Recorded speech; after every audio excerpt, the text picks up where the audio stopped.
예, 오늘 로마서 11장을 처음부터 끝까지 다 할 텐데요. 우리 함께 읽는 것은요. 우리 33절에서 36절까지 같이 읽도록 하겠습니다. 11장 33절에서 36절 같이 읽도록 하죠. 같이 읽겠습니다. 깊도다 하나님의 지혜와 지식에 풍성하며 그의 판단은 헤아리지 못할 것이며 그의 길은 찾지 못할 것이로다. 누가 주의 마음을 알았느냐? 누가 그의 모사가 되었느냐? 누가 주께 먼저 드려서 갚으심을 받겠느냐? 이는 만물이 주에게서 나오고 주로 말미암고 주에게로 돌아감이라. 그에게 영광이 세세에 있을지어다. 아멘.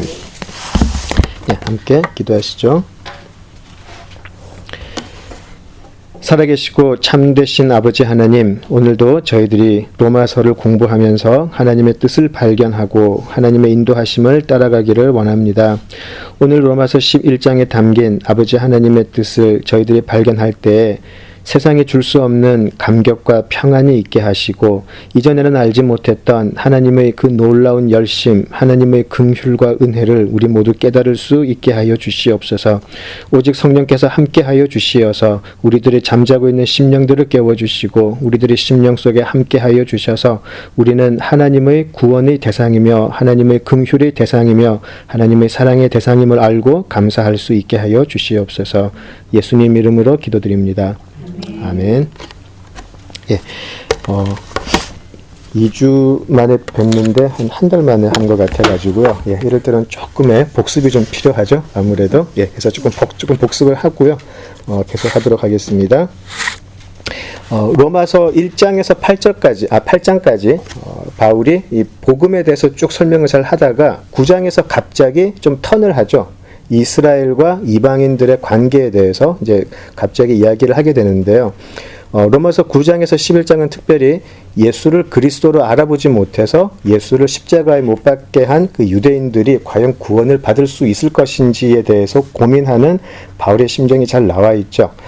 지금 바울이 이 로마 교회에 보낸 서신서에서 왜 굳이 이렇게 길게 이스라엘의 구원에 대해서 설명을 해야 했을까? 그래서 좀 생각을 해 보아야 되겠죠. 우리가 잘 알고 있듯이 로마 교회는 이방인 그리스도인들과 또 유대교 출신 그리스도인들이 섞여 있었는데 실제로 함께 그 초기에 그 신앙의 공동체를 만들다가 잠깐 그 유대인들이 로마에서 추방당하는 기간이 있었어요. 그래서 그동안에 유대인들이 이제 다른 곳으로 쫓겨나갔다가 다시 돌아왔는데 그동안에 이방인 그리스도인들은 로마 교회를 그동안 이제 든든히 세우고 있었다는 말이죠. 그러니까 이제 다시 돌아온 유대교 출신 그리스도인들이 사실은 자리 잡기가 조금 어려웠던 것 같아요.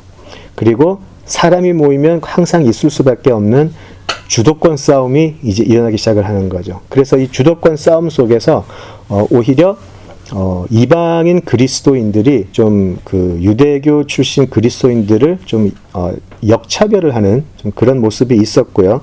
그게 심각했기 때문에 이 긴 그 로마의 교회에 보내는 서신 중에서 굉장히 많은 부분을 이 부분에 할애를 하고 있는 것 같아요. 근데 기억을 하시겠지만 실제로 로마서 1장에서 8장 사이에 사도 바울이 사실은 유대교 출신 그리스도인들을 더 공격을 해요. 실제로. 그죠? 자, 그런데 이제 9장이 시작이 되면서 사도 바울은 갑자기 이스라엘을 또 유대교 출신 그리스도인들을 변호하기 시작을 하죠. 그래서 그 부분이 이제 9장에서 11장까지인데 이 그 갈등이 사실은 이 공동체의 좀 근간을 흔들 정도는 아니었겠지만 매우 심각한 문제였던 것은 사실인 것 같아요. 그래서 굉장히 중요했던 문제였기 때문에 아마 이 부분에 대해서 언급할 필요를 느끼게 되었던 것 같은데요. 자, 이 그 9장을 특별히 이제 공부를 하다 보면 8장 마지막 부분에서부터 시작이 됐던 거긴 한데 사도 바울이 그 이스라엘의 구원을 이야기하면서 이제 한 가지 굉장히 중요한 질문을 하게 되죠. 8장 마지막에서는 어떠한 것도 너희들과 하나님과의 관계 속에서 그 하나님과의 사랑 속에서 끊을 자가 없다라고 찬양을 크게 해놨는데 이제 사도 바울이 갑자기 톤을 바꿔버리죠. 자, 그런데 하나님이 만약에 이스라엘을 버리셨다면 그러면 그런 하나님의 약속을 믿을 수 있겠는가라고 스스로 질문을 하죠. 이스라엘도 약속을 했다가 버리신 하나님이라면 지금 우리에게 하시는 그 약속이 얼마나 믿음직할까라는 질문이 반드시 올 수 있기 때문이죠. 그래서 사도 바울이 그 부분에서부터 시작을 하죠. 그러면서 이제 하나님의 선택과 예정에 대한 이야기도 하게 되고요. 그래서 우리가 9장을 공부할 때 잠깐 이야기했듯이 그 9장의 내용은 특별히 하나님의 선택에 대해서 또 예정과 유기에 대해서 이야기를 좀 하기 때문에 어쩌면은 교회 역사 속에서 가장 큰 신학적 논쟁거리가 발생했던 부분이기도 해요. 우리는 신학적인 해석을 하기보다는 좀 그 문맥 속에서 그 뜻을 이해 한번 해보려고 했었고요. 자, 오늘 우리가 보게 되는 11장도요, 신학적으로 굉장히 많은 논쟁을 야기시켰던 부분이에요. 들어보셨는지 모르겠는데, 뭐, 신사도 운동이라던가, 뭐, 백투 예루살렘이라던가, 또 뭐, 세대주의적 뭐 종말론 해가지고요, 이제, 우리가, 그 복음이 계속 서진을 하다가 마지막에 예루살렘에 도착했을 때 이 세상은 이제 끝이 난다. 그렇게 믿는 그룹들도 나오게 됐고요. 그런 여러 가지 그 운동들의 근거 구절이 바로 오늘 11장에 나와요. 그래서 이 11장을 보면서 그 이스라엘이 완전히 회복이 되면 종말이 오기 때문에 우리는 예루살렘의 선교에 그 이스라엘 선교에 모든 힘을 쏟아야 된다. 그렇게 말하는 분들이 많이 생겨나기 시작을 했어요. 그리고 실제로 어떤 교회를 가보면 모든 헌금이 그 이스라엘 선교로 가는 교회도 있고요. 그 교회의 존재 목적이 이스라엘 선교에 있는 교회들도 많이 있고요. 빨리 이스라엘이 선교가 되어야 예수님이 오시니까. 그죠? 그리고 어떤 교회에서는 그 헌금을 어디다가 쓰냐면 이스라엘 밖에 살고 있는 유대인들에게 비행기 값하고 정착금 같은 거를 지원을 해줘요. 빨리 돌아가라고. 그런 분들이 또 그런 단체들의 근거가 되는 것이 바로 11장에 있거든요. 그래서 11장은 굉장히 중요하죠. 의외로 말씀을 굉장히 강조하는 한국 장로교도요, 약간 이런 세대주의적 해석에 조금 물들어 있는 것이 사실이에요. 조금 아이러니한 일인데, 자, 9장과 마찬가지로 11장을 보면서도요, 우리는 신학적인 해석은 조금 피할 거예요. 대신 바울의 심정, 계속 말씀드린 건데, 지금 이 글을 쓰고 있는 바울의 심정을 이해하면서 문맥을 따라서 오늘날 우리에게 주는 의미를 한번 좀 살펴보죠. 이스라엘을 9장에서 11장의 내용이 이스라엘에 관한 내용인데 우리랑은 무슨 상관이 있을까라고 생각을 할 수가 있지만, 과연 이 속에서 지금 우리에게 던지는 메시지는 뭐가 있을까? 한번 좀 심각하게 한번 좀 고민을 해보면 좋겠어요. 9장에서 11장의 내용을 잘 살펴보시면 구원의 역사 속에 담겨진 하나님의 은혜를 발견할 수 있고요. 하나님의 그 일방적인 긍휼히 여겨주심, 또 신실하심, 또 우리가 마땅히 가져야 할 소망이 참 잘 나와 있어요. 또 이런 하나님의 신실하심과 또 소망을 발견해서 우리가 또 세상에 가져다 줄 수 없는 그런 소망, 확신 가지는 것 굉장히 중요하다고 생각을 합니다. 자, 11장에 들어가기 전에 제가 짧게 9장에서 10장의 전체 흐름만 요약을 해드릴게요. 바울이 이렇게 질문을 해요. 하나님은 이스라엘을 버리셨나? 하나님의 약속은 믿을 수 있는 것인가? 라는 질문을 해요. 그리고 또 스스로 답하죠. 아니다. 하나님께서 이스라엘과 함께 맺으신 약속은 여전히 유효하다. 하나님의 약속은 불변한다. 답하죠. 그리고 그 이유는 애초부터 하나님께서 약속하신 상대는 혈통적인 이스라엘이 아닌 약속의 자손들이었다. 그들이 참 이스라엘이다. 그렇게 이야기를 하죠. 아브라함의 혈통적 자녀들이 약속의 자녀들이 아니고 선택된 약속의 자녀들만이 참 이스라엘로서 약속을 받은 자들이다. 그게 이제 9장이었고요. 이제 10장 전반부까지 가면 그런데 혈통적 이스라엘은 왜 실패했을까? 그 이유가 올바른 지식을 가지지 못했기 때문이다. 그래서 그들은 올바른 지식을 가지지 못했기 때문에 그들만 구원받을 줄 알았고 또 그들만 전통과 율례를 지키는데 전심이었죠. 아주 열심이었죠. 그렇지만 그런 열심은 올바른 지식이 없던 그런 열심은 오히려 그들로 하여금 뭐라 그럴까요? 하나님의 그 외면, 거절함으로 이끌어지게 된 것이죠. 왜냐하면 사도 바울은 그 비밀을 폭로를 해요. 그들이 가졌던 열심은 사실은 하나님을 위한 것이 아닌 자기 자신의 자랑과 교만을 충족하는 것이었기 때문에. 그죠? 그래서 올바른 지식을 가졌다면 예수 그리스도를 금방 알아보았겠지만 그들은 그러지 못했다. 그들은 자신의 욕심과 욕망에 순종했을 뿐이다. 그게 10장 한 13절까지 전반부까지 내용이고요. 사실은 10장 14절부터 11장이 연결이 되기 때문에 저 같으면 10장 14절부터 연결을 했을 것 같아요. 11장을. 중간에 끊지 않고 조금 어색하게 끝이 나기 때문에 지금 14장 14절 이후부터 바울이 하는 말은 이것이에요.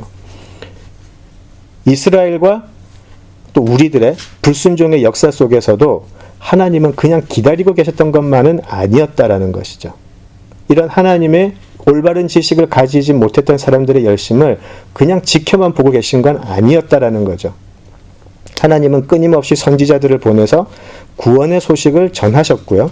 또 계속되는 거절이나 배척, 불순종 속에서도 계속해서 하나님은 메신저들을 보내셨어요. 이것이 한두 번이 아니었다라는 것이죠. 10장 21절을 보시면 10장 21절에 보시면 이런 표현이 있어요. 이스라엘에 대하여 이르되 순종하지 아니하고 거슬리는 말하는 백성에게 내가 종일 내 손을 벌렸노라 하였느니라 라고 되어 있어요. 여기서 참 은혜가 됐던 것 같아요. 하나님은 그냥 니들이 어디까지 한번 내 말 거절하는가 보자. 이를 꽉 깨물면서 이렇게 분노하시면서 그냥 계셨던 것이 아니고요. 종일이라는 건 뭐죠? 내가 종일 우리의 역사를 통틀어서 계속 손을 벌리고 우리가 돌아오기만을 기다리고 계셨다라는 것이죠. 그죠? 그래서 9장에서 우리가 하나님의 선택에 대해서 이야기할 때는 굉장히 좀 뭐라 그럴까요? 숙명론적인 그런 예정이나 선택을 이야기하면서 하나님이 굉장히 좀 메마른 분 같다라는 느낌을 받을 수 있어요. 하나님은 공평하지 않으신 거 아닌가라는 질문도 하죠. 그죠? 그 토기장의 비유를 생각해 보시면 하나님이 굉장히 무서운 옥황상제 같이 그냥 인정 없는 뭐라 그럴까요? 그냥 한 신의 모습을 가지고 있는 것이 맞다기보다 그렇게 보일 수 있어요. 하나님의 예정과 선택만 생각하다 보면. 그죠? 자, 그런데 지금 로마서의 문맥을 쭉 따라서 읽어보면 바울이 하나님의 선택을 이야기는 하는데 바울이 그리는 하나님의 모습은 그런 게 아니라는 것이죠. 그래서 문맥으로 보는 게 굉장히 중요한 것 같아요. 우리가 지금 가지고 있는 문제는 하나님의 선택이 옳다 그르다 공평하다 불공평하다 이게 우리의 문제가 아니라 우리는 하나님께서 우리의 삶과 역사를 통해서 계속해서 부르셨는데도 불구하고 불순종했다라는 게 오히려 더 초점이라는 거죠. 그래서 우리의 불순종에 대한 하나님의 일하심이 만약에 즉각적인 심판, 즉각적인 저주였다면 어떻게 됐을까요? 그런데 하나님은 도리어 우리의 한 개인의 짧은 인생 혹은 우리 인류의 긴 역사 속에서 손을 벌리시고 우리를 부르시고 기다리시고 또 기다리셨다는 거죠. 부르시고 기다리시고 그리고 하나님의 기다리심은 그저 언제쯤 얘가 돌아올까라는 그런 막연한 기다림이 아니었다라고 또 이야기를 해요. 그런 막연한 기다림이 아니라 하나님께서는 이 역사 속에서 꾸준히 일하셔서 택한 자를 남겨놓으셨어요. 그리고 그 택한 자들을 부르셨어요. 그들을 바울은 또 선지자들은 남은 자들이라고 불렀죠. 그래서 하나님의 기다리심에는 그저 패시브한 패시브하다는 게 뭐죠? 수동적인 그런 기다림이 아닌 적극적인 개입이 있는 기다림이었어요. 우리의 불순종의 역사 속에서 하나님은 계속해서 남은 자를 남겨놓으시더라는 것이죠. 우리는 그것을 은혜라고 불러요. 하나님의 은혜로. 그래서 모르겠어요. 저는 개인적으로 뭐 모두 다 로마서를 많이 읽어보시고 또 여러 다른 그런 그 관점으로 로마서를 공부를 많이 해 보셨을 텐데, 저는 이번에 로마서를 준비하면서 굉장히 많은 은혜 또 감동을 받았던 것 같아요. 바로 이 부분에서 하나님의 오랫동안 그 기다리심, 또 쉬지 않고 우리를 깨우시기 위한 그 열심, 거기에 굉장히 감격이 됐었어요. 예전에는 그냥 조금 그 깊지도 않은 그 신학적인 지식을 한번 더 깊게 해보겠다고 막 선택, 예정 그런 거 막 논문 읽어보고 막 그렇게 했는데, 이번에는 그것보다 그거를 뛰어넘는 하나님의 기다려주심, 하나님의 불러주심, 그리고 우리를 대신해서 우리의 죄값을 치러주심, 오히려 그것이 더 크게 다가왔던 것 같아요. 하나님은 그냥 내가 이렇게 했으니 너 어떻게 하나 보자, 그런 옥황상제 같은 모습이 아니었다라는 모습, 그것이 너무나 감사했던 것 같아요. 그리고 좀 심정적으로 종일 팔을 벌리고 기다리셨다라고 되어 있는데, 그때 하나님의 심정이 어땠을까라는 생각을 해봤었어요. 그냥 팔을 벌리고 그냥 계셨을까? 아니면 그 기다리심 속에 얼마나 많은 아픔이 있었을까? 하나님께는 얼마나 많은 슬픔이 있었을까? 다소 메마르고 무서울 수 있는 그 선택과 예정 속에서 보이는 하나님의 모습과는 정반대의 모습이 보였어요. 그 우리를 기다리시고 부르시는 그 하나님의 심정이 얼마나 애탔을까? 그런 생각이 들더라고요. 좀 제가 하나님이 측은하게 느껴졌다면 좀 불경스러운 말이 될지 모르겠어요. 자, 그래서 이제 이 11장에 들어오면서 바울은 이렇게 불순종으로 점철된 이스라엘이지만 여전히 그들을 향한 특별한 계획이 있는 것도 사실이다라고 이제 이야기를 하게 돼요. 유대인들이 이방인들을 어떻게 취급했는지는 우리 잘 알고 있어요. 세자, 개돼지, 그죠? 실제로 그렇게 취급을 했어요. 그리고 그들의 랍비의 가르침 속에서도 이방인들은 지옥의 불쏘시개들이다, 그렇게 이야기를 했어요. 자, 그런데 이제 그것이 역전됐다는 말이죠. 이제 이방인 그리스도인들이 유대교 출신 그리스도인들을 이제 우습게 보기 시작하더라는 거죠. 그죠? 자, 이제 그 모습에 대해서 이제 바울이 정색을 하고 꾸짖는 것이죠. 그리고 먼저 나를 봐라. 그것이 이제 11장 1절이에요. 나를 봐라. 하나님이 이스라엘을 완전히 버리시지 않았다는 증거가 바로 나 아니냐. 나도 이스라엘인이고 아브라함의 씨에서 난 혈통적 이스라엘인이고 베냐민 지파 후손이다. 그런데 내가 하나님의 말씀을, 예수 그리스도의 복음을 전하고 있지 않느냐. 그죠? 내가 바로 나도 정통 유대인이다. 그런데 하나님의 은혜 속에 이렇게 살고 있다. 그렇게 이야기를 하면서, 자, 2절에서 이렇게 이야기를 해요. 하나님이 그 미리 아신 자 자기 백성을 버리지 아니하셨나니 라고 이야기하죠. 2절에서. 그죠? 미리 아신 자 자기 백성을 버리지 아니하셨다라고 단언을 해요. 자, 그렇다면 이제 이 미리 아신 자들이 과연 누구일까? 이것을 아는 게 중요하죠. 누가 하나님이 미리 아신 자들일까? 그죠? 그래서 우리 2절에서 5절을 한번 같이 읽어보시겠습니다. 같이 읽어보시죠. 하나님이 그 미리 아신 자기 백성을 버리지 아니하셨나니 너희가 성경이 엘리야를 가리켜 말한 것을 알지 못하느냐. 그가 이스라엘을 하나님께 고발하되 주여 그들이 주의 선지자들을 죽였으며 주의 제단들을 헐어버렸고 나만 남았는데 내 목숨도 찾나이다 하니 그에게 하신 대답이 무엇이냐. 내가 나를 위하여 바알에게 무릎을 꿇지 아니한 사람 7,000명을 남겨두었다 하셨으니 그런즉 이와 같이 지금도 은혜로 택하심을 따라 남은 자가 있느니라. 2절과 5절을 연결해서 보면 답이 쉽게 나오죠. 하나님의 미리 아신 자들은 은혜로 택하심을 따라 남은 자들이에요. 그죠? 하나님이 미리 아신 자들은 은혜로 택하심을 따라 남은 자들이에요. 이미 우리가 9장을 볼 때 9장 27절에서 남은 자들에 관한 얘기가 나왔었죠. 이사야가 했던 이야기인데 이사야가 9장 27절에서 이스라엘 자손들의 수가 비록 바다의 모래 같을지라도 남은 자만 구원을 받으리니 라고 이야기를 했었어요. 그죠? 이스라엘 자손들을, 그러니까 혈통적인 이스라엘 사람들이 바다의 모래같이 많다고 해도 실제로 거기서 구원받는 사람들은 은혜로 택하심을 받은 남은 자들이다라는 말씀이죠.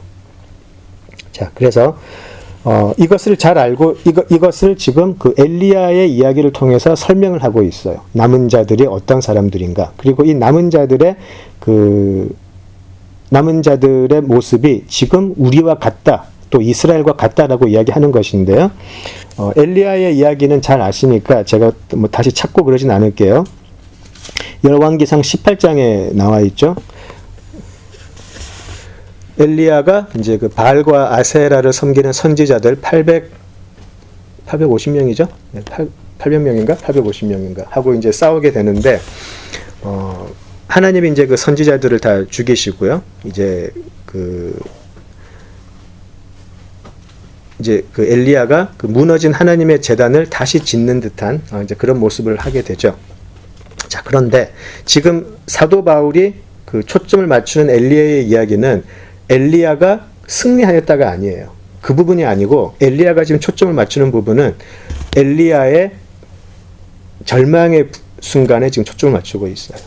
그렇게 놀라운 그 승리를 거두었는데도 불구하고 엘리야는 하나님의 선지자들을 다 죽여버린 그 이세벨의 소식을 듣고, 그리고 이제 자기를 죽이러 온다는 소식을 듣고 그냥 완전히 절망의 끝자리로 가버리죠.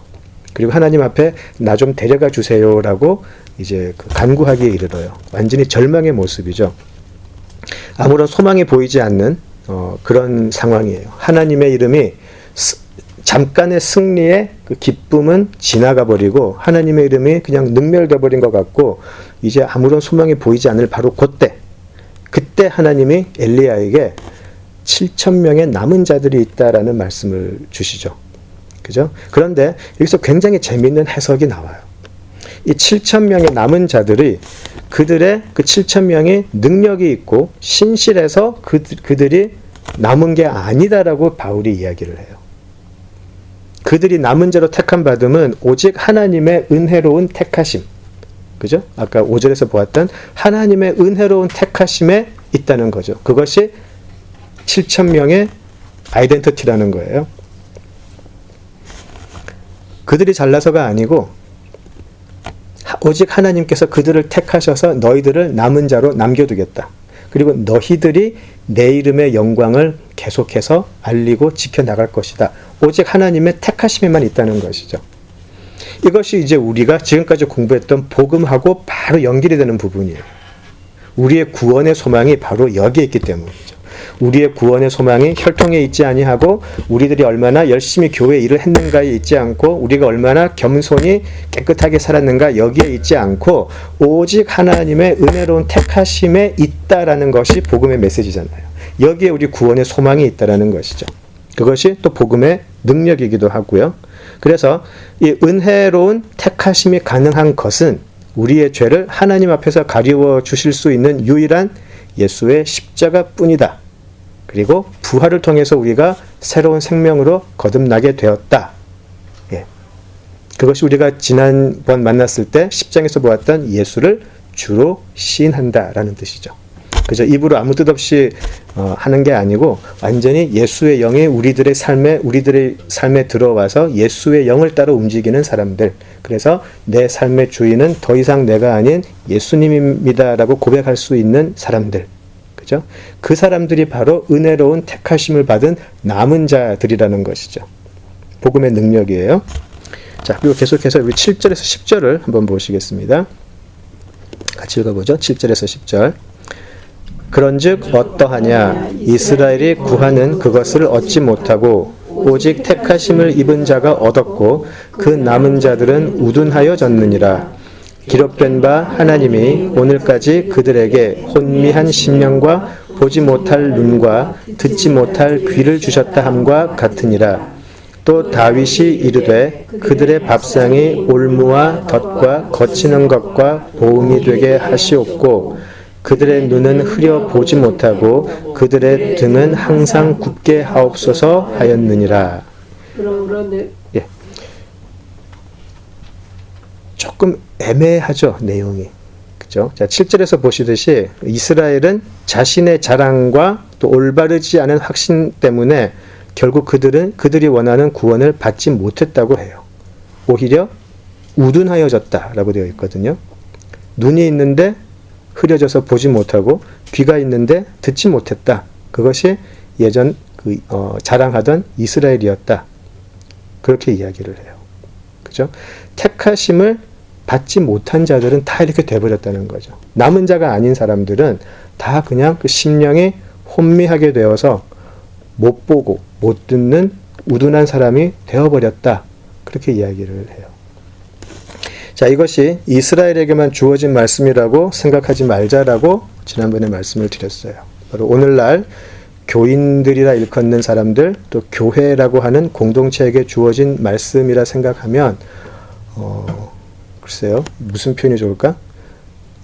등골이 오싹하고 모골이 송연해지는 그런 느낌을 받을 수밖에 없어요. 더 겁이 나는 건, 더 두려운 건 아예 그걸 느끼지조차 못하는 그 상태가 더 절망스럽다는 거죠. 그래서 이제 현대 교회는 옛 이스라엘처럼 그들의 잘남을 계속해서 자랑을 해요. 큰 교회와 자기들의 역사를 자랑하죠. 담임 목회자 경력 자랑하고요. 어떤 사람들이 우리 교회를 다닌다. 사회적 명사들이 우리 교회를 다닌다. 그런 거 자랑하고, 선교 많이 하는 거 자랑하고, 구제하는 거 자랑하고, 그죠?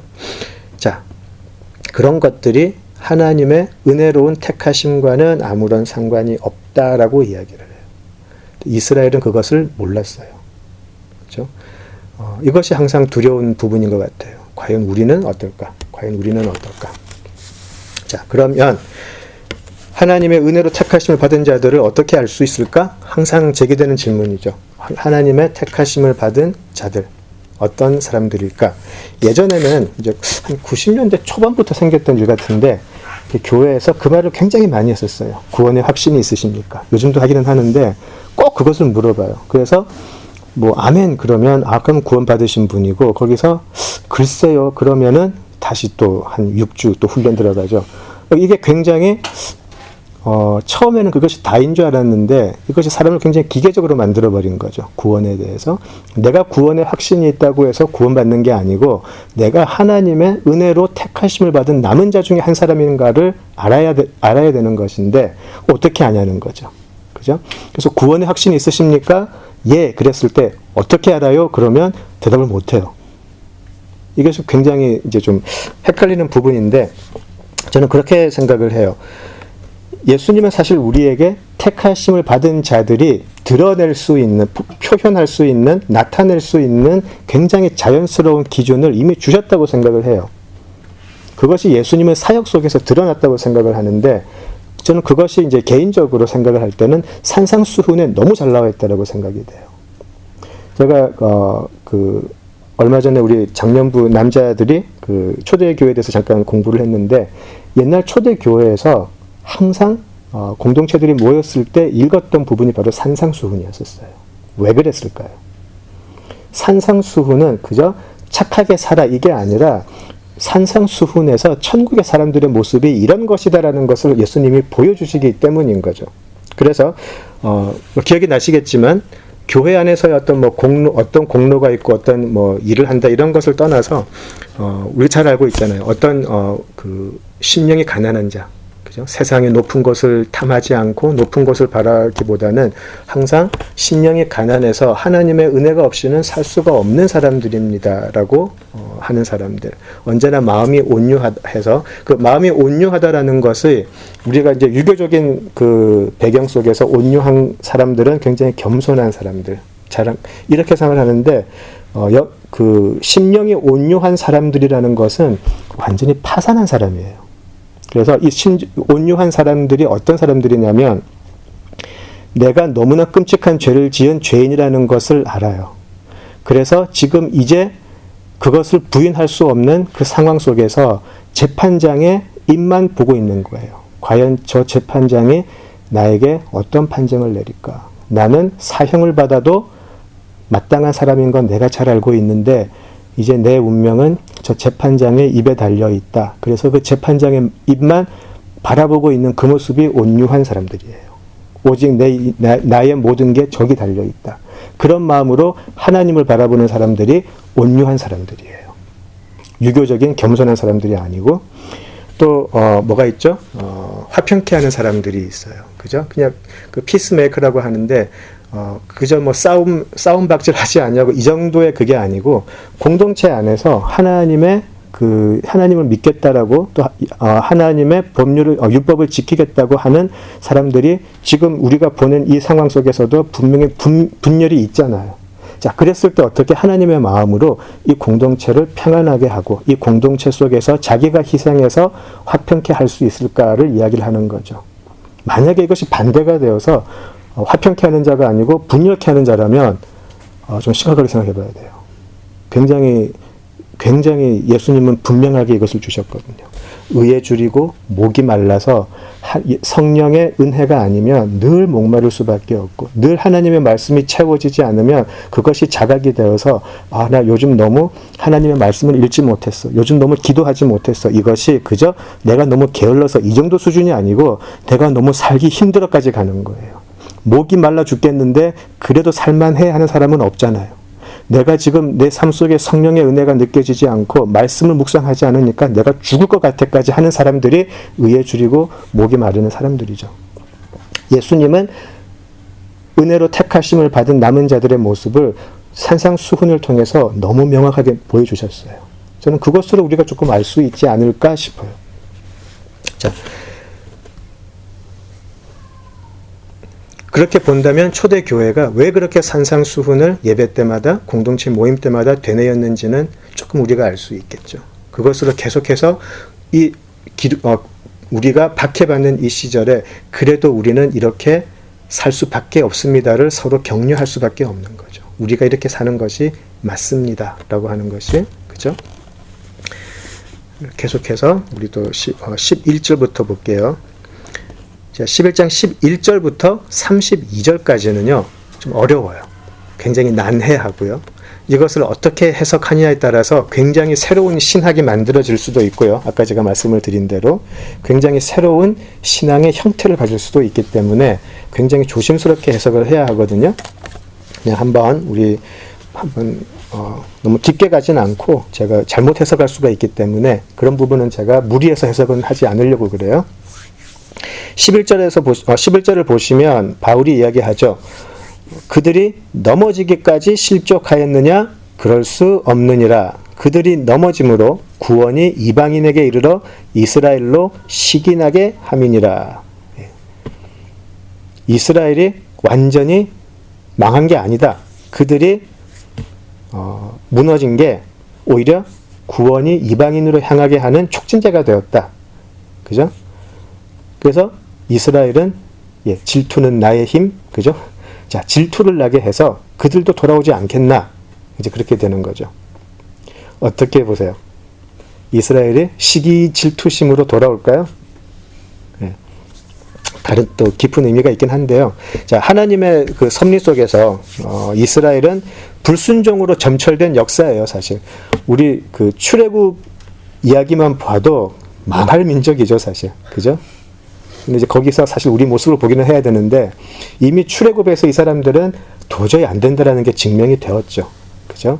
그리고 그 다음에서도 계속해서 불순종이 반복이 되는데, 자, 그렇다고 해서 그들을 하나님이 완전히 버리신 것은 아니다라고 이야기를 해요.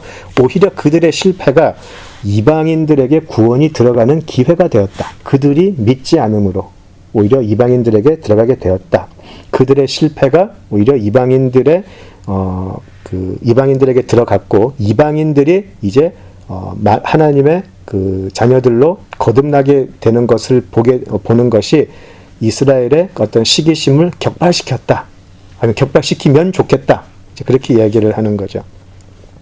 그런데 그들이 말을 안 들어서 그들이 하나님의 그 말씀을 불순종해서 너희들이 이만큼의 은혜를 얻었다면, 만약에 그들이 제대로 했다면 너희들에게 향하는 은혜는 얼마나 더 커지겠는가? 그것이 지금 바울의 논리예요. 불순종도 이만큼의 은혜를 맺었는데 그들이 제대로 한다면 너희들에게 끼칠 은혜는 더 크지 않겠느냐 그렇게 이야기를 하고요. 사도 바울이 또 재밌는 얘기를 하나 해요. 자기가 이방인의 사도가 된 것은 물론 하나님이 나를 택하셔서 이방인에게 복음을 전하라라고 하는 그 소명이 있어서 하는 것은 사실이지만, 그죠? 거기까지는 우리가 다 알고 있어요. 그죠? 부르심을 받았어요. 그렇지만 14절에서 보시듯이 그렇지만 또 한편으로는 내 이스라엘 민족을 시기하게 하여서 그들 중에서 얼마를 구원하려고 하는 그런 아젠다도 있다라고 이야기를 해요. 사도 바울에 굉장히 좀 뭐라 그럴까요? 인간적인 심정도 들어가 있어요. 나는 이방인의 사도로서 부르심을 받았기 때문에 이방인의 사도로 내 삶을 바쳤지만 내 마음속에는 이렇게 해서 많은 이방인들이 구원을 받으면 이스라엘 사람들이 그 모습을 보고 돌아오지 않겠나라는 소망이 있다라는 것이죠. 그래서 더 많은 이스라엘을 하나님께로 돌아오기 위해서 그는 더 많은 이방인들에게 전도를 해야 되는 것이죠. 그렇죠? 자, 그리고 나서 이제 사도 바울이 굉장히 재미있는 비유가 나와요. 이 전에 9장에서 있었던 토기장의 비유도 이제 유명한데요. 저는 이 비유가 더 좋아요. 바로 접붙임의 비유인데요. 우리 17절에서 21절을 한번 같이 읽어보시죠. 17절에서 21절 같이 읽겠습니다.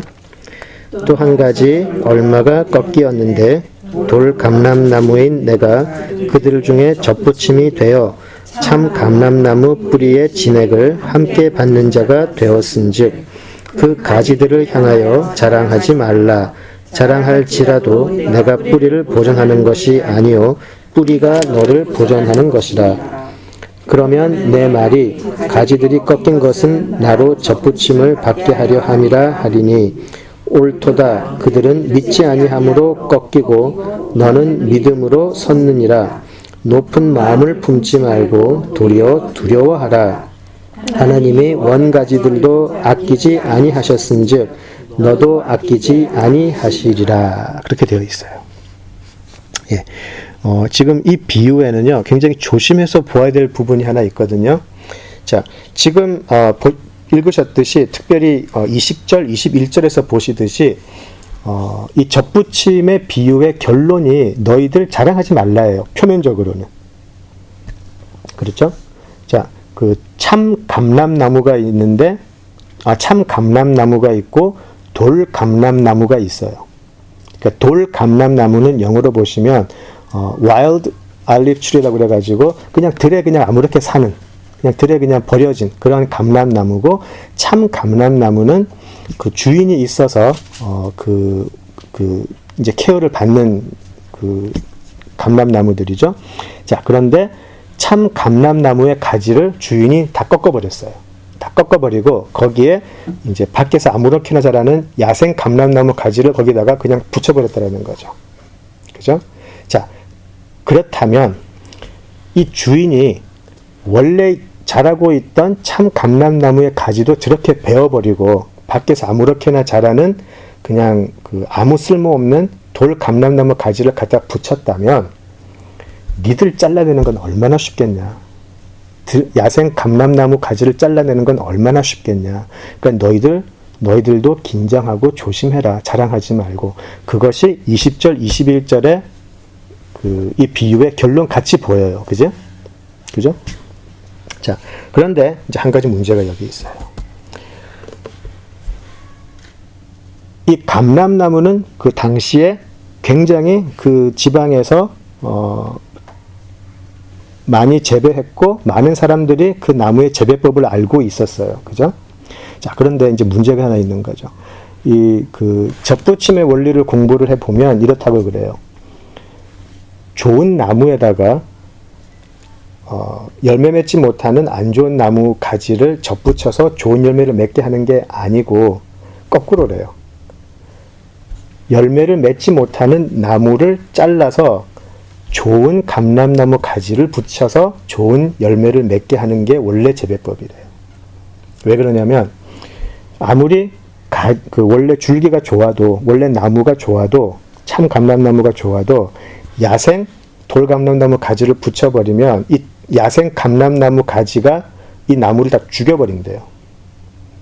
그러니까 지금 바울이 이 비유를 할 때 듣는 많은 사람들은 그 재배법을 다 알고 있는 사람들이기 때문에 사도 바울이 그것을 모르고 잘못 썼다라고는 이해할 수가 없어요. 그러니까 이 비유를 들었을 때 많은 사람들이 의아해했을 거예요. 말이 안 되지 않나? 그죠? 돌 감람나무에다가 참 감람나무 가지를 붙여야 되는데 왜 참 감람나무 가지의 가지를 잘라버리고 아무 쓸모없는 돌 감람나무 가지를 붙였다고 하나? 이게 말이 안 되는 거죠. 자, 저는 이것이 단순한 이스라엘의 구원에 대한 구원을 넘어서 복음이 들어가 있다고 생각을 해요. 이 비유 안에. 말이 안 되는 상황이거든요. 참 감람나무에 돌 감람나무 가지를 접붙이면 다 죽어버리는데 오히려 여기서 열매를 맺게 됐다. 말이 안 되거든요. 이게 복음인 거죠. 자, 조금 더 자세히 볼게요.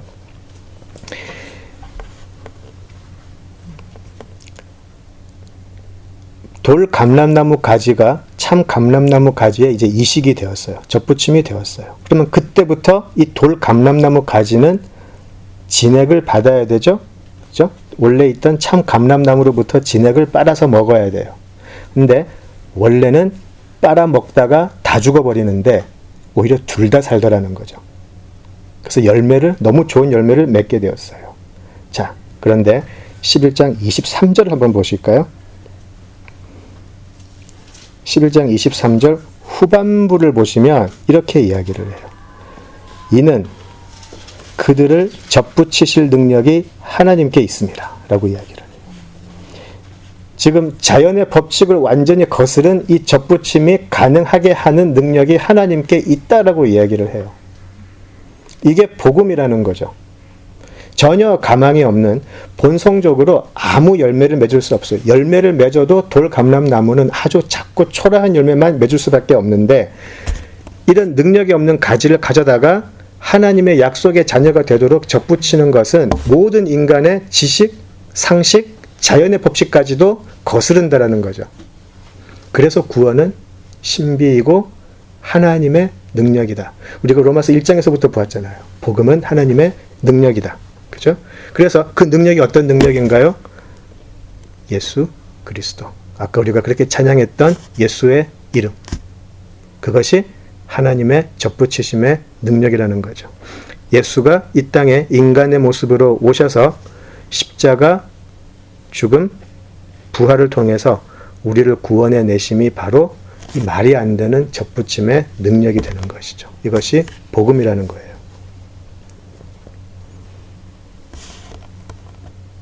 자, 그렇다면 이 자연을 거스른 인간의 상식과 모든 이치를 거스른 이 접붙임 속에서 돌 감람나무가 좋은 열매를 맺게 되었어요.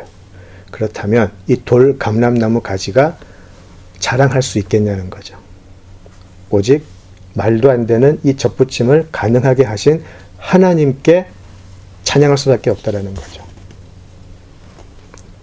돌 감람나무가 자신의 힘이나 노력이나 아무 소용 없었고 오히려 이 본성 자체가 아주 나쁜 본성이었었어요. 그런데 풍성한 열매를 맺었어요. 그렇다면 이 돌 감람나무는 자신에게 진액을 주었던 참 감람나무에게 감사해야 하고 그것이 이스라엘이었다는 것이죠. 그리고 이 접붙이는 주인에게 감사를 할 수 있어야 된다는 거죠. 그래서 사도 바울은 그렇게 이야기해요. 이 접붙임이 가능해졌기 때문에 하나님의 능력으로 너희들은 오히려 긴장하고 두려워해야 한다.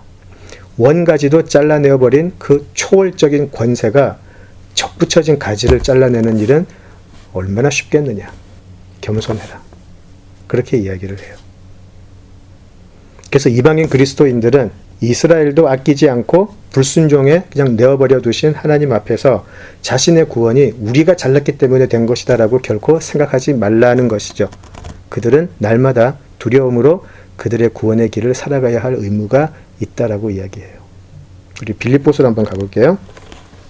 빌립보서 2장 12절 13절 이제 접붙임으로 끝난 게 아니에요. 접붙였으면 어떻게 되죠? 참 감람나무에 돌 감람나무 가지가 접붙임 됐으니까 남은 일은 뭐죠? 죽는 일밖에 없어요. 그죠? 끝난 게 아니잖아요. 그죠? 자, 그런데 이 접붙임 후에 하나님이 하시는 일이 있어요. 그것을 한번 보죠. 우리 빌립보서 2장 12절 13절 읽겠습니다. 그러므로 나의 사랑하는 자들아 너희가 나 있을 때뿐 아니라 더욱 지금 나 없을 때에도 항상 복종하여 두렵고 떨림으로 너희 구원을 이루라. 너희 안에서 행하시는 이는 하나님이시니 자기의 기쁘신 뜻을 위하여 너희에게 소원을 두고 행하게 하시나니. 아멘. 예, 그렇게 되어 있어요. 하나님은 참 감람나무에다가 돌 감람나무 가지를 접붙이시고 나서 어떻게 하시죠? 하나님의 그 기쁘신 뜻, 내가 돌 감람나무 가지로 하여금 좋은 열매를 맺게 하겠다라고 하는 그 뜻을 이루시기 위해서 우리에게, 돌 감람나무 같은 우리에게 어떻게 하시죠? 소원을 두고 행하게 하세요. 소원을 두고 행하게 하세요. 그래서 우리가 이제 구원받았어요? 로 끝이 나는 게 아니라는 거죠. 우리가 이제 구원의 길에 초대받았어요. 그죠? 그리고 나서는 하나님의 뜻, 거기에 우리 소원을 두고 이제 행할 의무가 있다라는 것이죠. 그러지 아니하면 너희들도 아끼지 않고 잘라내 버리실 것이다 라고 하는 것이 바울의 이야기예요. 두려워해라.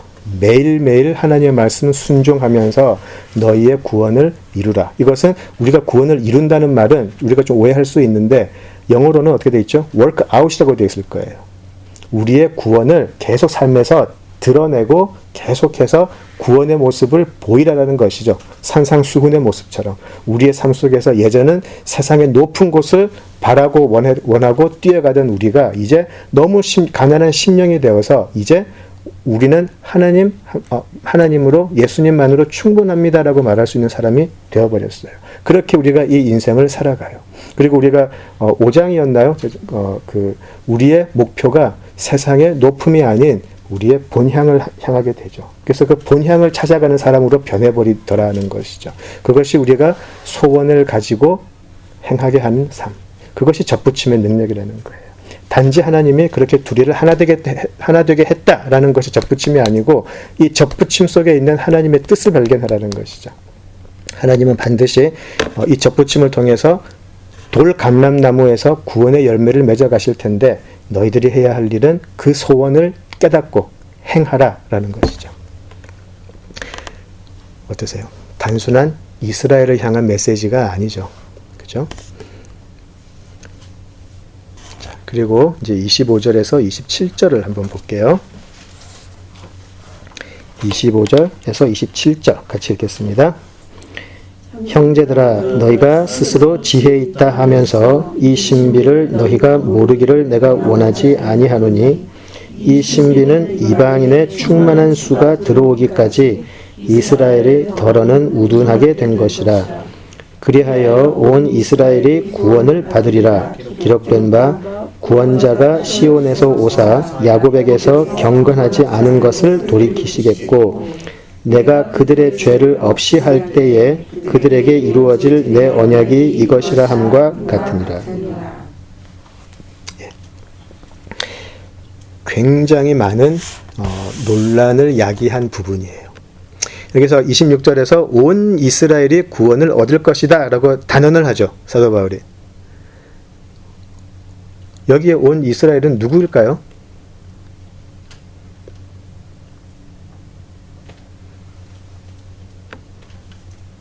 국가로서의 이스라엘이라고 해석하는 거 들어보셨어요? 이스라엘 사람은 종말에는 일단 다 선민이기 때문에 구원받을 거다라고 말하는 거 들어보셨어요? 신념하고 저만 들어본 것 같은데 네. 저는 몇 번 들어봤어요. 이렇게 믿는 분들이 많이 계세요. 이스라엘은 선민이기 때문에 이스라엘 민족은 어쨌건 종말에는 다 구원을 받을 것이다. 그렇게 해석하는 분도 있어요. 그렇죠? 어떤 분들은 국적에 상관없이 그냥 은혜로 거듭난 사람들은 다 여기서 말하는 온 이스라엘이다. 그렇게 해석하는 분도 계시고 아니면 이스라엘 민족 안에서 예수 믿는 사람이 된 사람들이 구원을 받을 것이다. 그렇게 이야기를 해요. 그래서 아까 말씀드렸듯이 이제 이것을 국가적인 이스라엘로 해석하신 분들이 많아서 이스라엘 선교에 목숨 거는 분들 굉장히 많아요. 이스라엘에 선교 가는 분들이 나쁘다는 게 아니고 그분들의 의도가 이스라엘 사람들을 구원하고 싶다를 넘어서 빨리 이스라엘에게 모든 이스라엘 사람들이 예수님을 믿어야 예수님의 재림이 임하기 때문에 이제 그렇게 가시는 분들도 있다라는 거죠. 수많은 단체들 또 교회들이 헌금을 내고 이 부분에 사용하고 있어요. 지금도 어떤 교회 가면 아예 그 교회 예배 시간에 그 히브리 그 예배 전통을 그대로 따라하는 교회들도 상당히 많이 있어요. 뉴욕에도 많이 있는 걸로 제가 알고 있는데, 그죠? 예. 그래서 이제 그분들이 믿는 건 이거예요. 이스라엘이라고 불리는 저 국가에 엄청난 부흥이 일어날 거다. 엄청난 부흥이 일어나서 그 사람 이스라엘 안에 엄청나게 많은 예수 믿는 사람들이 갑자기 늘어날 거다. 그때가 역사적인 종말의 때다. 그렇게 믿는 분들이 많이 있어요. 자, 지금 이스라엘 안에 예수 믿는 크리스찬들의 비율이 몇 퍼센트인지 아세요? 1947년인가요? 8년인 이스라엘이 독립되고 나서 지금 꽤 많은 시간이 흘렀는데, 자, 그동안에 이스라엘 안에 예수 믿는 참 크리스찬들이 몇 퍼센트가 될까요? 혹시 아세요? 그냥 생각에 몇 퍼센트쯤 될 것 같아요? 30%? 그건 한국 수준인데, 그럼? 5% 미만? 맞아요. 예. 예. 1%가 안 돼요. 예. 우리가 가서 막 간증하시고 막 그러는 걸 들어가지고 갑자기 막 이스라엘 안에서 막 예수 믿는 사람들이 많아지는 것 같은데 실제로 통계로는 1%가 안 돼요. 우리가 생각했던 것처럼 지금 이스라엘 안에서 예수 믿는 사람들이 갑자기 늘고 그러지 않았어요. 그럼 무슨 말일까요? 굉장히 퍼즐링한 부분이에요. 이 부분이.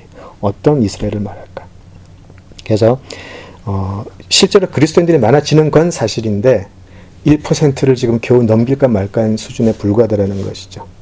그렇죠? 그래서 하나님의 그 이스라엘이라는 국가를 향한 계획은 무엇일까는 사실 저도 궁금해요. 다를 거라는 생각은 해요. 하나님이 이스라엘 민족을 그렇게 사용하시고 모른 채 하시지는 않을 거라는 생각은 드는데, 그렇다고 해서 또 예수 믿지 않는 사람들은 무조건 구원하실 하나님은 공의의 하나님이 아니기 때문에 그것도 아닐 것이고 궁금하기는 해요. 굉장히 궁금한데, 또 이런 이야기를 하죠. 이제 교회가 이스라엘을 대체했다. 더 이상 국가로서 이스라엘은 아무 의미가 없다. 이제는 교회 시대다. 이렇게 이제 또 이야기를 많이 하는데, 어떻게 보면 이 말도 사실 맞는 말은 아니에요. 성경적으로 보면. 이것도 약간 어폐가 있어요. 그래서 제가 이 부분에 대해서는 특별하게 개인적인 의견을 드릴 수는 있지만 그것보다는 넘어가고 싶어요. 이 부분에 대해서는 제가 정확하게 알지 못하기 때문에 이건 나중에 봐야 알 것 같아요. 그죠? 그런데 이제 한 가지 제가 동의하지 않는 부분은 있어요. 억지로 그 교회 안에서 그 옛날 히브리 전통을 막 가지고 와서 예배를 하려고 하고 억지로 막 헌금을 해서 막 유대인들 이스라엘 돌아가게 하고 그런 건 안 했으면 좋겠어요. 다시 우리를 그 죽은 전통이나 그런 걸로 우리를 이끌어가기 때문에 전 그거는 하지 않았으면 좋겠고, 그렇지만 이스라엘을 향한 하나님의 또 다른 계획은 무엇일까는 궁금하기는 해요. 저도 잘은 모르겠어요. 근데 어떤 특별한 영적인 의미가 있지 않을까라고 그냥 생각하는 정도, 그 정도라고 생각을 하면 되겠고요. 자, 그래서 사실은 사도 바울이 9장에서 11장까지 이야기했던 이 이스라엘의 구원의 내용은 사실은 11장 32절까지라고 보시면 돼요. 32절까지 사도 바울은 지금 이스라엘의 앞으로의 구원, 이스라엘의 하나님의 구원의 역사 속에서의 역할에 관한 논의는 32절까지라고 보시는 게 좋을 것 같아요. 자, 그리고 아까 우리가 처음에 읽었던 33절에서 36절은 이스라엘의 구원을 향한 우리가 도저히 상상할 수 없는 방법으로 이스라엘에게도 구원을 허락하실 하나님의 지혜를 찬양하는 것 같지만, 저는 11장 33에서 36절은 우리 1장에서부터 보았던 복음에 대한 찬양이라고 보고 싶어요. 왜냐하면 지금 사도 바울이 33절에서 36절에서 이야기하는 부분은 자기가 하는 말이 아니에요. 다 이미 구약의 시편과 선지자들을 통해서 나왔던 이야기들이에요. 근데 그 선지자들이 또 시편에서 나왔던 그런 표현들, 욥기에서 나온 표현도 있는데요. 이런 표현들이 앞으로의 이스라엘의 구원만을 향했던 예언이나 찬양이 아니었거든요. 이 사람들이 했던 그 33에서 36절의 찬양은 하나님의 위대하심에 대한 찬양이었어요. 그래서 이스라엘의 궁극적인 구원에 대한 찬양이라기보다는 돌 감람나무 가지를 참 감람나무에 연결시켜서 참 감람나무도 살고 돌 감람나무도 살게 하신 그 하나님의 구원의 능력을 찬양하는 거라고 보는 게 맞다고 생각이 돼요. 그래서 우리가 이 모든 것을 다 이해할 수는 없지만 중요한 것은 하나님은 우리에게 구원의 길을 미리 닫지 않으시고 오랜 시간 손을 내밀고 돌아오라고 우리를 초대하시고 기다리고 계신다라는 것이죠.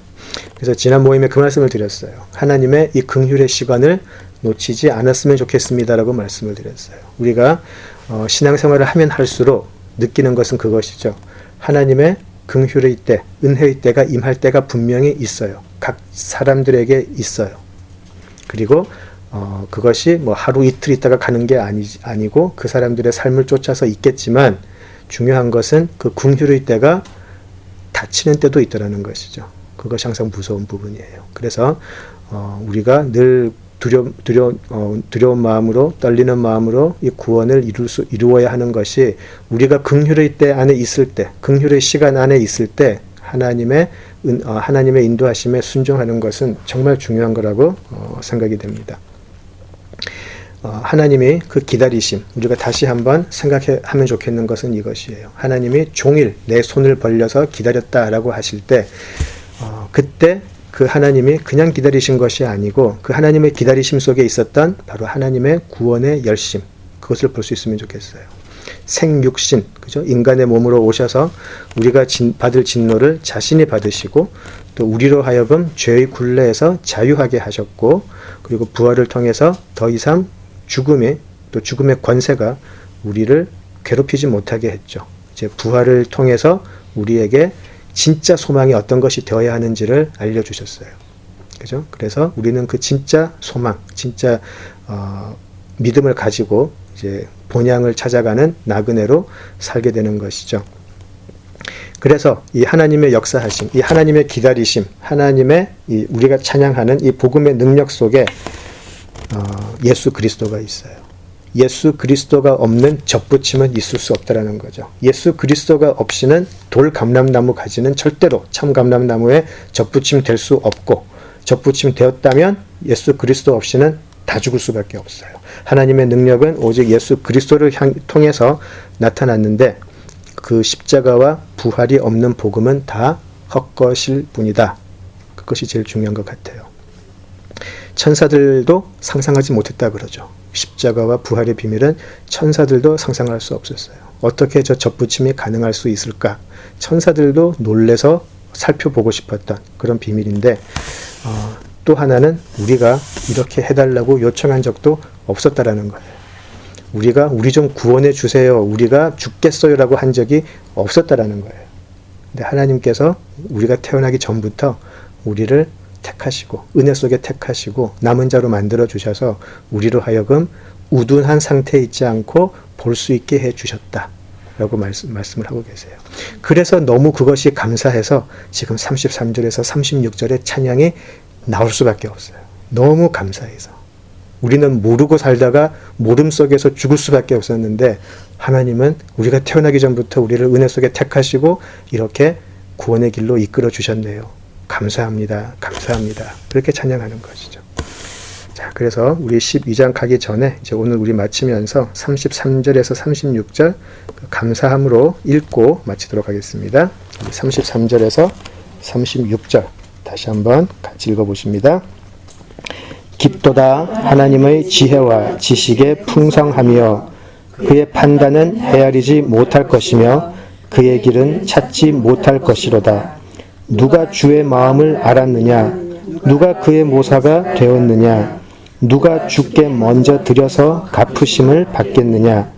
이는 만물이 주에게서 나오고 주로 말미암고 주에게로 돌아감이라. 그에게 영광이 세세에 있을지어다. 아멘. 네, 기도하시죠. 하나님, 은혜를 감사합니다. 그저 불순종의 삶밖에 살 수 없었던 우리들에게 찾아와 주셔서 우리들로 하여금 복음의 은혜를 알게 하시고 입게 하시는 하나님의 은혜를 감사합니다. 복음의 능력인 예수 그리스도가 우리들의 삶 속에 들어와 주셔서 우리들의 주인이 되어 주시니 감사합니다. 하나님, 누가 이 하나님의 은혜를 다 이해할 수 있겠습니까? 누가 이 하나님의 지혜를 다 알아서 깨달았다고 할 수 있겠습니까? 오직 하나님만이 이 구원을 예정하시고 구원을 이루시며 그 모든 구원의 영광을 받을 것이니 오직 하나님을 찬양합니다. 하나님, 이 복음의 삶을 사는 동안 우리들 낙심치 않게 하시고 이 구원의 길을 끝까지 열심히 뛰어갈 수 있게 하시고 하나님의 약속의 성취를 바라보며 오늘 하루 힘들더라도 소망을 가지고 달려갈 수 있도록 저희 모두와 함께하여 주시옵소서. 예수님 이름으로 기도드립니다. 아멘.